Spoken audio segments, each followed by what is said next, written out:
How's everyone doing? I'm Chris Lopez, your union brother on TikTok, Instagram, all the platforms. Welcome to a special edition of Union or Bust.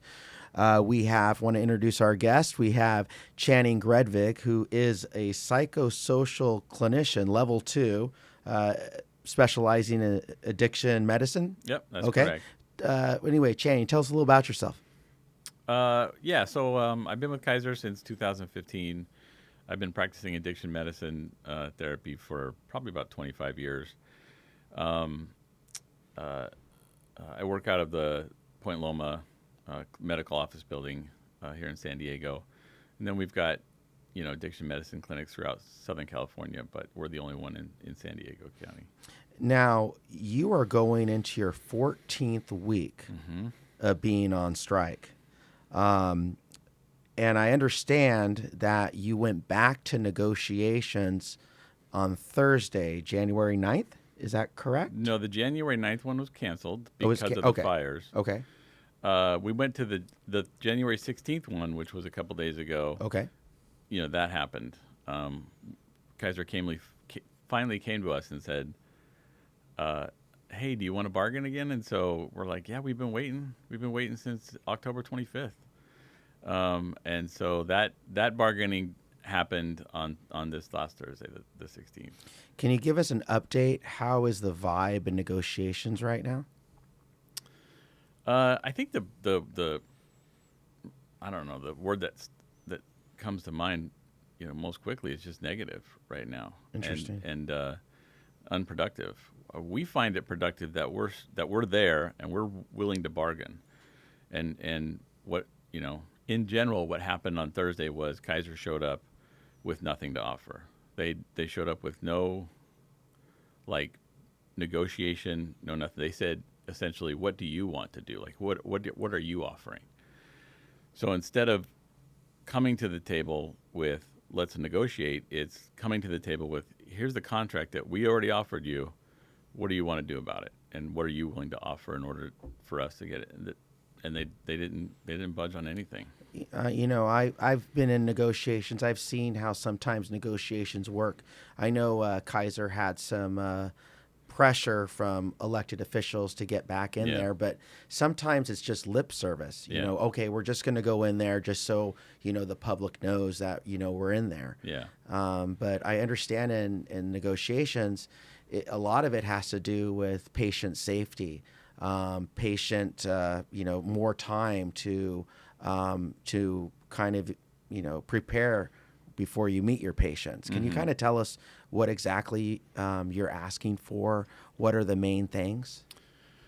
Yeah, and I think it's important to remember that there are anything that we're asking for is what is already in the contract for Northern California and Hawaii. There's nothing. We're not asking for anything more than that. We're asking for equality. Regarding patient management time, we're asking for the same amount of patient management time that Northern California gets in their contract. We want to use that time to do what we need to do best, which is manage our patients. We have phone calls that we return to patients. We have CPS reports to file or APS reports to file. We have return calls and other updated documentation for every patient. Patients call us all the time or send us emails all the time. So we need time to respond to that, and we can't do that if we're seeing back-to-back patients. So if I see a patient for 50 minutes in my office and I document that for 10 minutes, that's an hour, and then I get the next patient. I have no time in between to even review their file and see what's going on. I have to take that extra time before that, and we're asking for more time to do that. And they already have this up north. They have it up north, and it's protected. We are asking for 7 hours of protected time, and then they'll set aside 2 hours for staff meetings. So we're asking for 7 hours of protected time in addition to the 2 hours that we're going to set aside for other. It's like staff meeting and other clinic need meetings that we attend to. So let me get this straight. Case We're in a stuff mental. Like that. Sorry. No, let me get this straight. So we're in a mental health crisis. Yeah. Okay, California's on fire. There's probably more trauma to come, and Kaiser's still dragging their feet. Yeah. Is that what's going on? Yeah. Southern California Kaiser's been pretty tough on us. Well, since I've been here, it seemed like it's been pretty deliberate. That they took away our pension back in 2015. We were the first to lose a pension, and they just unilaterally took it away. We didn't vote. Oh yeah, sure, let's lose our pension. They just said, this is your new contract, take it or leave it. Not even take it or leave it. Here's your new contract, and it was without the pension. And you're talking about parity. You're talking about equal time, just like they have in Northern California. Right. I know that the cost of living in San Diego surpassed San Francisco last year. Mm-hmm. So people are having trouble paying their bills, Mm-hmm. paying their rent, Mm-hmm. and on this podcast we talk a lot about kitchen table economics. We say the main thing is to keep the main thing the main thing. Yeah. And equal pay for equal work. Yeah. And that's important, especially when the costs are getting higher. Now, has Kaiser been breaking the law in some respects? Where Kaiser breaks the law is we're not. We're supposed to have the ability to see our patients at least at a minimum every 2 weeks, if it's clinically deemed appropriate. And so if I have a patient that I'm seeing now and I don't have any openings for another 6 weeks, I have to say somehow or another we need to fit this patient in when I don't have any time. I don't even have any time. And so if I don't do that, if I can't fit this patient in, then we're not abiding by the law.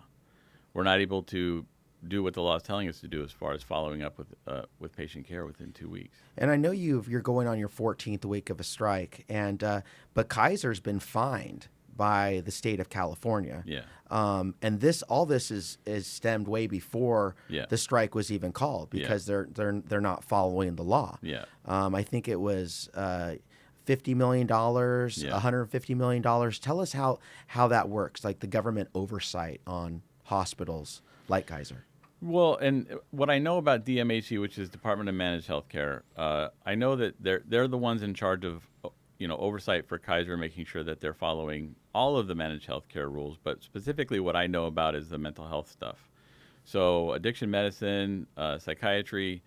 There are specific things that Kaiser needs to do in order to abide by the law, and they haven't been, and they really weren't doing it during the Northern California strike. That's where the most blatant laws were broken at that point. And that's why DMHC came out in 2023 and fined Kaiser $50 million. And part of that was a settlement of $150 million. So a total $200 million. $150 million of that was Kaiser saying, we'll spend this $150 million in order to make our programs good enough to abide by the law. And I don't have any stats right in front of me, but my anecdotal information says they're not abiding by the law right now, because I can't see patients for 6 weeks. Like I'm not able to put those people in my schedule. I've heard horror stories, and this is before the strike happened. People waiting months for an appointment. Yeah. Let me back up real quick. When I say I can't see a patient for 4 to 6 weeks, I'm on the low end. There's people that can't see their therapist for 2 to 3 months. They just don't have the spots available. And so, Kaiser is supposed to implement a system where they say, if you can't see your patients within 2 weeks and you think that it's clinically necessary to do so, then you need to work with us on how to get that done. And, we pass it off to Kaiser management to find us a spot. Most of the time they don't. Sometimes they do. That spot usually comes up in a on-duty spot or some sort of place where I'm supposed to be available to the patient in a crisis, and so they just take that. And I was reading an article that came out a few days ago, and they talked about something which I thought was interesting. It was called non-quantitative treatment limitations, or one appointment at a time rule, which disallows patients from scheduling multiple mental health appointments. Yeah. Can you tell us a little bit, because it's an illegal practice, right? Yeah. Can you tell us how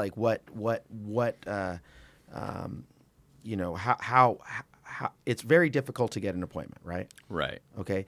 But the organization can't maliciously say you cannot schedule, 2 appointments at the same time. So, Well, since I've been there since 2015, our clinic has allowed us to have a patient schedule 2 appointments. So if I have a patient that I'm seeing today, I can tell the patient, you can have 2 more appointments that you can go schedule right now at the front after today. okay. And so that first appointment, let's say, is 6 weeks out because that's all I got. But the next appointment might be 2 weeks after that because I'm not booked out, 2 months. I'm booked out 6 weeks. And so the problem is if I can get a patient in 6 weeks and then 2 weeks, after that 2-week one, there's no guarantee I'm going to have another appointment in 2 weeks, right? Because it's now been, I know this is very confusing, but it's now been 6 weeks since I've seen this patient, and my schedule again is now 6 weeks out. It might be another 4 weeks before I see this patient. I think it's kind of, I guess, hard for me. It seems because I've battled alcoholism, depression, anxiety. It's, I've given my life to the Lord. I haven't had a drink going on 15 years, but I'm thinking like people are, people need to see somebody. Yeah. And time is of the essence. Yeah, of course. If they can get to see you and you could talk to them, maybe they're not going to take that next drink. Right.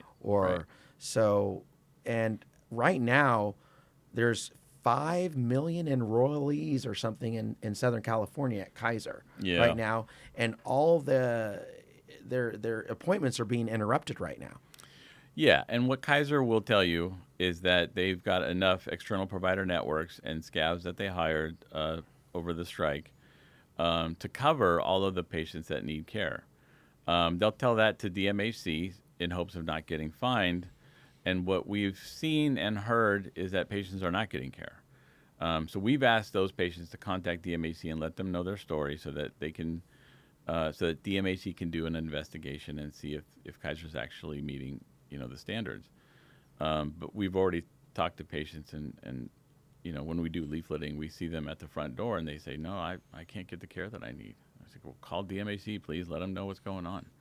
Wow. So, with all the fines, with the time it takes to set an appointment, it's almost, you go, when you're seeking mental health, sometimes it's hard for people to say, hey, I need help. Yeah.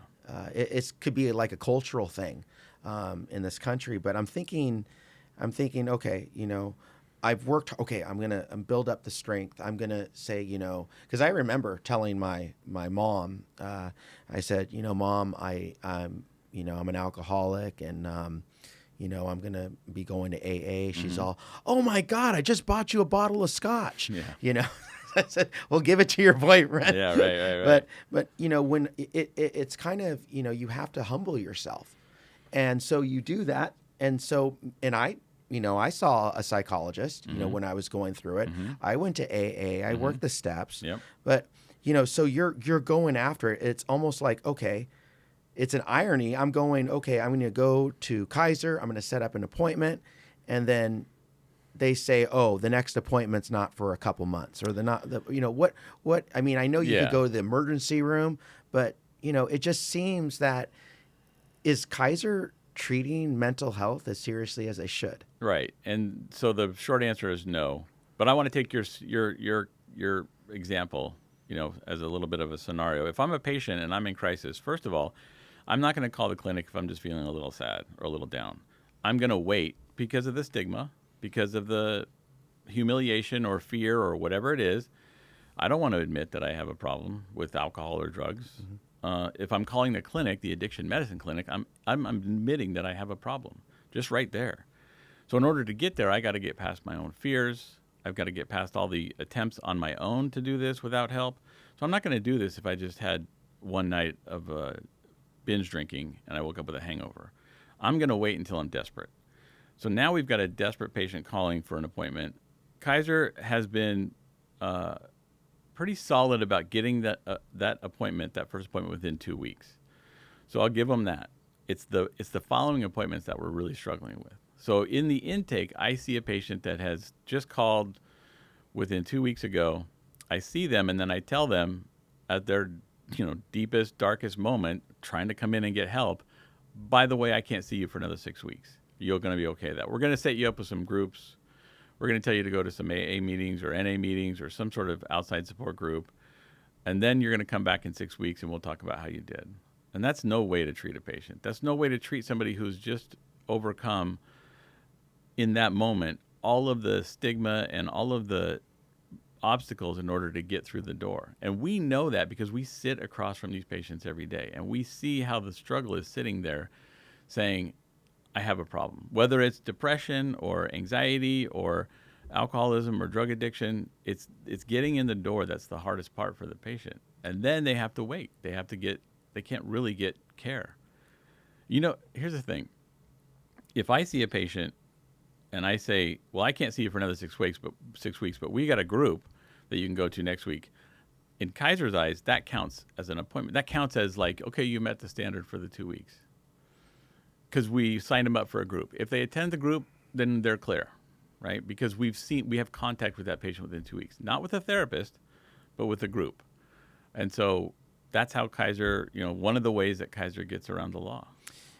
There's no oversight. You're not in those meetings. You don't know what's going on. Not all of them. There's a therapist there for the group, right? In our groups.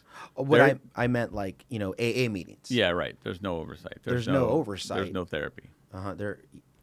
People are, I've been to AA, I've worked the steps. It works, but you have to see a professional. There's just things that you being a level 2 psychosocial clinician have that you cannot get in AA, right? Or you can't get, from outside sources. So we're talking about all these things that have happened in the past with Kaiser, the fines or anything. To your knowledge, has the governor stepped in to talk to the union? I know this is a statewide strike or anything like that. It's a Southern California strike, but it's definitely, we've got the governor on our side, but like any politics, he's playing it neutral. He's really not trying to, at least from my, viewpoint, he's not trying to push it one way or the other because he doesn't want to, rattle the feathers of corporate whatever who do all the donations. And, he wants to make sure that, he supports them and us. So he puts out, stuff that says, I support the strike and blah, blah, blah. But he's not stepped in and said, Kaiser, you need to get back to the table. What's going on here? I always say in the labor movement, it's important to show up. Have you ever seen the governor on one of your picket lines or anything like that? No. We've seen a lot of local electeds here, council people, and Mayor Gloria was here once. But the governor's never been to the picket lines. Not as far as I know. He hasn't been down to San Diego, and as far as I know, there's been no appearance in L.A.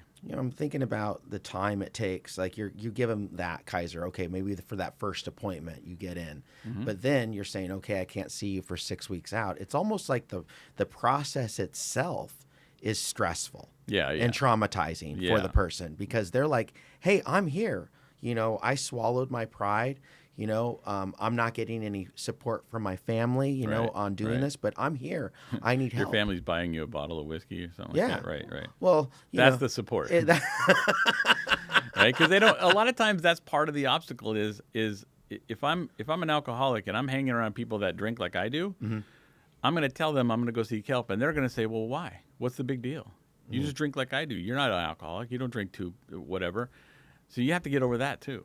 Right, so you have to get over a lot of these external obstacles in order just to walk through the door, and then to be told, "Yeah, we got it. We see what's going on for you. We're going to get you the help, and it's going to take a while." I mean, when you talk about the stressors that the patients have to go through, it's astronomical. And then there are also the layers of stressors that the clinic has to go through, the clinician has to go through in order to just try to all we want to do is help people, right? That's why we're there.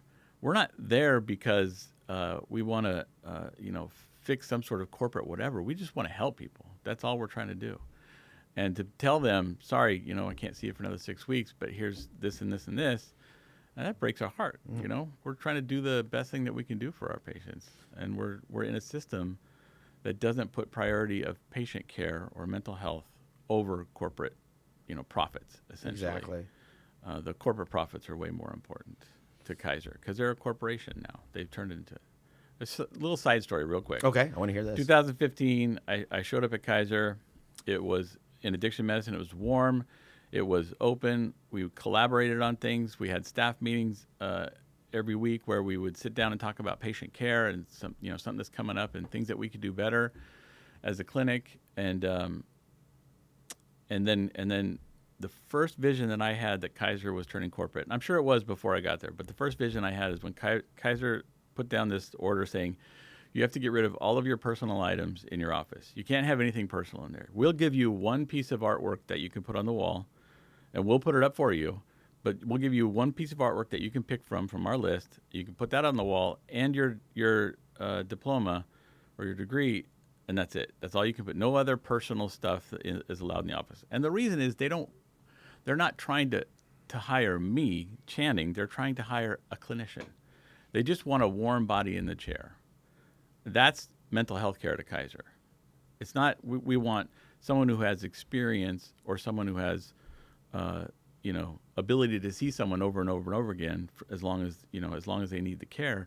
They just want a warm body, somebody that fogs up a mirror. Now we've given you a therapist. That's their idea of mental health care. That's not our idea of mental health care. Wow. This for me, it's a lot to take in because, when I sought out help, I was able to see my therapist every week. I was able to go to AA meetings. I was able to meet with my sponsor and go through this. And I guess the way I'm looking at it, my schema on the whole thing is a little jaded because it's not like that. It's people, these for-profit corporations, and that's what they are. And you're trying to help. Yeah. You're trying to do what you can to help your patients, and it's almost like the hospital is putting these barriers in front of you. For sure. And anyway, so I guess the update for contract negotiations right now with NUHW is Kaiser wasn't really prepared. Were they just warm bodies in there? What was going on? I think that their preparation was, let's see if we can demoralize them. Let's see if we can say, see, we're here and we're not changing anything, so you might as well just go back to work because we're not changing anything. And that's definitely not what happened. There's some pretty great, I don't know that I can show it, but I've got great video of who showed up at bargaining on the NUHW side. There's like 150 people that showed up for bargaining. Now, the 150 people aren't on the bargaining committee. There's I think like 10 or 15 people, I can't remember, on the bargaining committee. But the 150 people were in the audience. They were sitting back there just watching to see what was going to go on. They showed up with 4 people. One of their chief negotiators, or their chief negotiator, one of their vice presidents, and a couple other people that were taking notes, and that was it. And it was pretty raucous on our side, and we wanted answers. We wanted to know why Kaiser keeps telling everybody, including paying for ads in LA Times and Union Tribune, telling everybody why they think we're asking for 40% of our time not seeing patients. Right? They're saying that what we're asking for in our contract is to spend, 19 hours a week not seeing patients. And we've never said that in any of our contract offers. We've never asked for that. We've never even come close to that. 7 hours is not 19. I don't know where their math comes from. So that's the first question we asked them when they walked in the door. Hey, where's this 40% of your time coming up? And not only did they not answer, as we were asking the questions again, they were walking out of the room. And so they walked out of negotiations? Well, they walked out in I guess the caucus. I'm not sure exactly. I don't know all the details about why they walked out, but I will say that there was document, there was like people giving a little bit of an update saying, yeah, they just got up and walked away while we were asking them a question. Now they came back. They walked away to caucus. They walked away to do something. I don't even know if they said why they walked away, but they walked away. And then they came back to negotiations after lunch, I guess. Did they address that 19-hour thing that came out? No. Of course not. They're not going to. Wow. They're not going to. Well, this podcast, it's mental. We are in a mental health crisis. We are. Sure. Well, and we have been. And we have been. Right. I remember, going to work hurt, going to work sick, going, almost burning the candle at both ends. And no one escapes the passage of time. Things can catch up with you, things that happen when you're younger and everything. But Well, I would argue that things will catch up to you. Well, it will Not catch up to can you. catch but it will, because will. that's just the way life works. That's just the way we have it. So let's go back to 14. You're on your 14th week, Yeah. right? Yeah. And we have the longest mental health care strike in U.S. history. I guess that's what's going on. Is that us right now? That's you.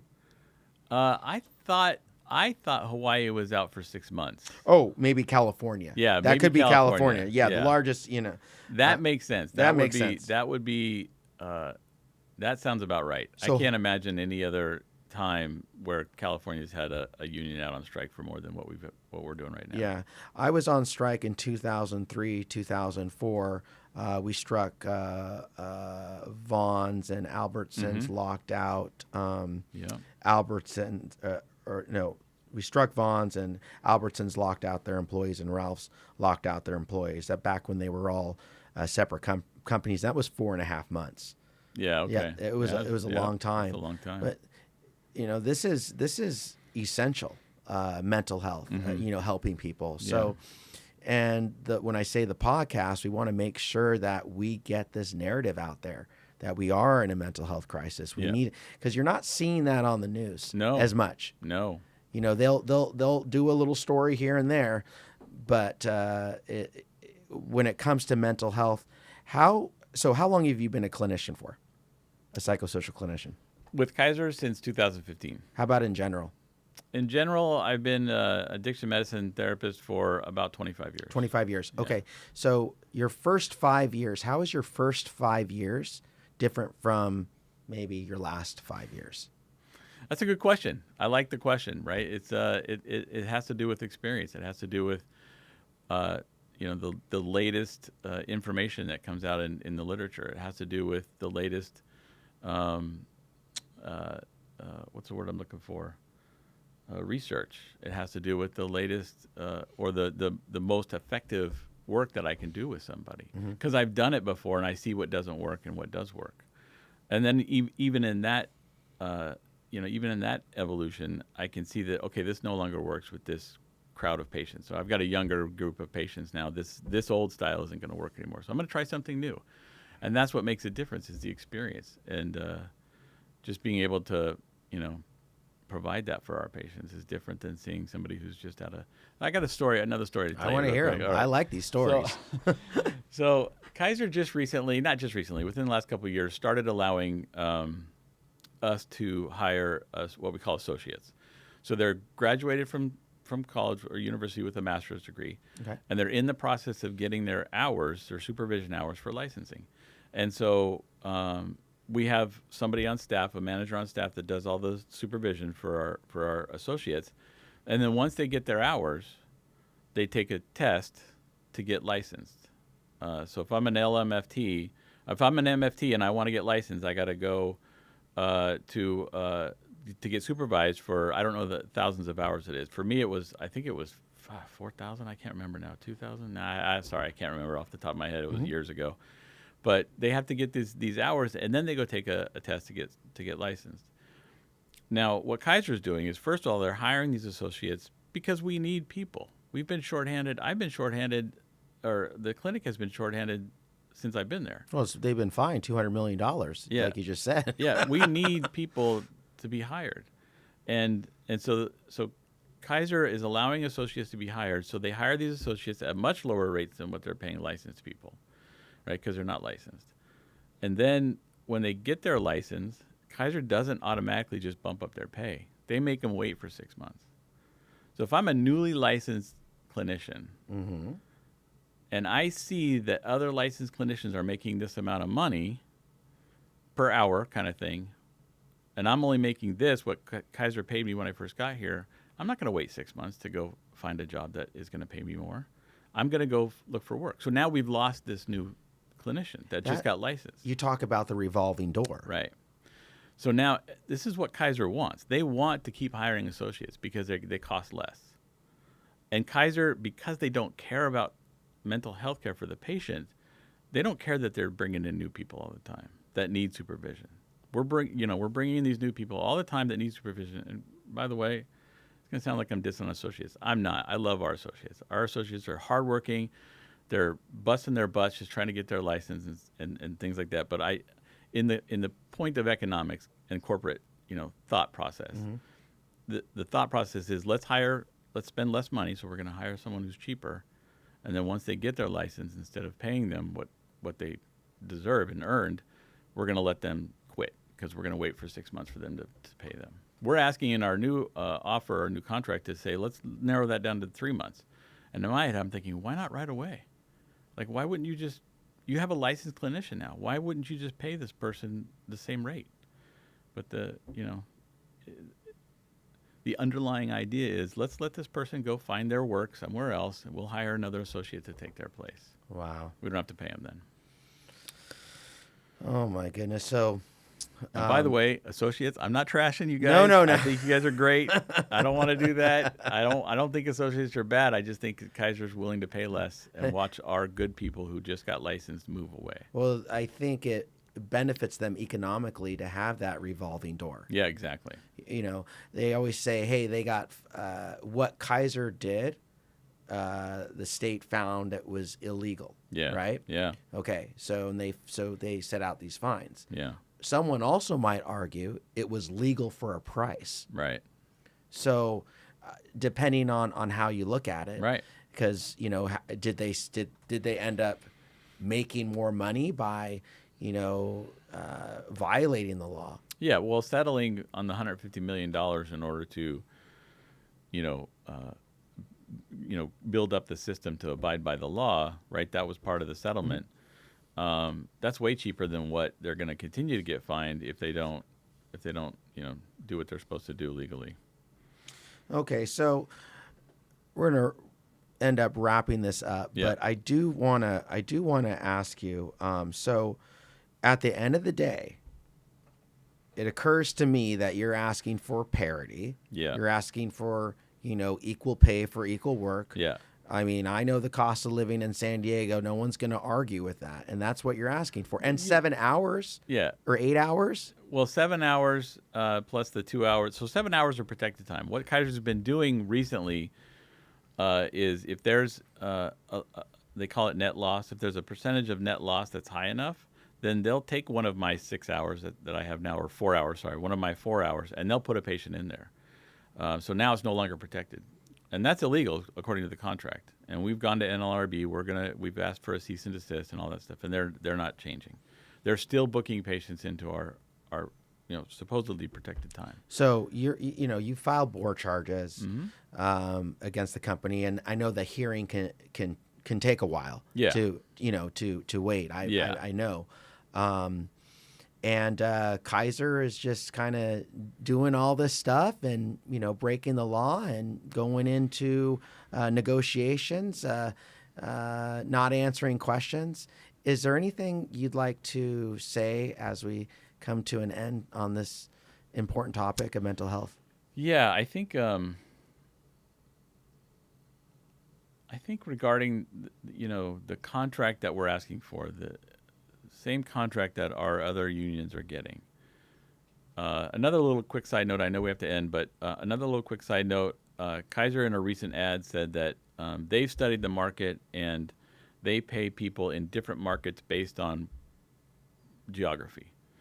And so essentially what that's saying is that because they're not willing to match what the Bay Area gets as far as compensation goes, they're saying that we're not as important as the Bay Area people, right? We don't deserve their kind of pension, their kind of pay, or whatever. We don't deserve to be equal to them. That's what the most recent, advertisement from Kaiser is saying. Mm-hmm. That's ridiculous. There's no way I would sit back and say, yeah, we're doing work. We're doing the work that we're supposed to be doing with our patients. Why would we be treated less than? And it's not, mental health, parity with mental health. Yeah. You having the same resources as they have in Northern California. Yeah, I think that's the important part is that we don't have the time. They take away our time. We have protected time and they just use it up to see more patients that we can't schedule because we're already booked out. Like, so we're going to put more patients into our schedule that we aren't supposed to use, the protected time, so that we can book them a follow-up in 6 weeks. Mm-hmm. 8 weeks, or further out. So you've been on strike for going on your 14th week. You Yeah. said. Now, is there is there a place where people can donate? Is there a hardship fund? I There heard is. of Kaiser don'tdeny.org. Right. But are there other? Let us know. If anybody goes to the NUHW website or just goes to don'tdeny.org, I think I have it down here. Oh yeah, that's it. Yeah. There you go. KaiserDon'tDeny.org. If you go to the website, there will be it'll be like, here's the information about our strike. We're going to stay in this and we're going to fight. Well, sometimes corporations, the bad boss makes a good organizer. Yeah, right. Because they kind of realize Right. what's going on. Right. So, well, thank you, Channing. Yeah, thanks for letting me join you guys. I it's- appreciate it. I was excited to come here. It's really good that you came on here. Mental health is near and dear to me because I know how important it is. And, I will see you on the picket line coming up, okay? I did see you on the picket line the other day. I'll be there. I'll be there again, okay? I know you will. All right, I appreciate your time, Chris. right. Thanks so much. Well, anyway, I'm Chris Lopez, your union brother on TikTok, and thank you for checking out another episode of Union or Bust. We'll see you later.